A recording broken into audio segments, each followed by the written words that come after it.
இது வரைக்கும் உங்கள் வாழ்க்கையில் எல்லா முடிவும் தைரியமாக எடுத்திருக்கீங்க. ஆனால் இப்போ ஏன் பயப்படுறீங்க? இன்னொரு வாழ்க்கையில் காலை வைக்கிறதுக்கு மற்ற பொண்ணுங்க மாதிரியே ஏன் பயப்படுறீங்க? எனக்கு கல்யாணம் வேணாம், என்னை இப்படியே விட்டுருங்கன்னு நீங்கள் சொல்கிற எல்லா வார்த்தையுமே இதுக்கு முன்னாடி உங்கள் வாழ்க்கையில் நடந்த வழியினால சொல்கிற வார்த்தைகளாக தான் என் கண்ணுக்கு தெரியுது. ஒரு பொண்ணுக்கு ஒரு விவாகரத்தானா அந்த பொண்ணுக்கு மதிப்பு குறைஞ்சிருச்சு. அதுவே 2 விவாகரத்தானா அவள் கல்யாண வாழ்க்கைக்கே தகுதி இல்லாதவள் ஆயிடுறாளா? அந்த மனநிலையை உடைச்சி இந்த சமுதாயத்துக்கு பயப்படாம உங்களுக்காக வாழுங்க. கொஞ்சம் யோசிச்சு பாருங்க.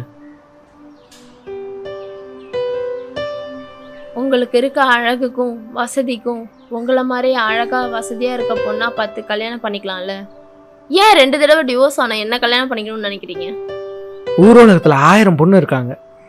ஆனால் எனக்கு உங்களை பார்த்த உடனே ரொம்ப பிடிச்சி போச்சு. ஏன் இதுக்குன்னெலாம் எனக்கு காரணம் சொல்ல முடியல. உங்கள் துணிச்சலான பேச்சு,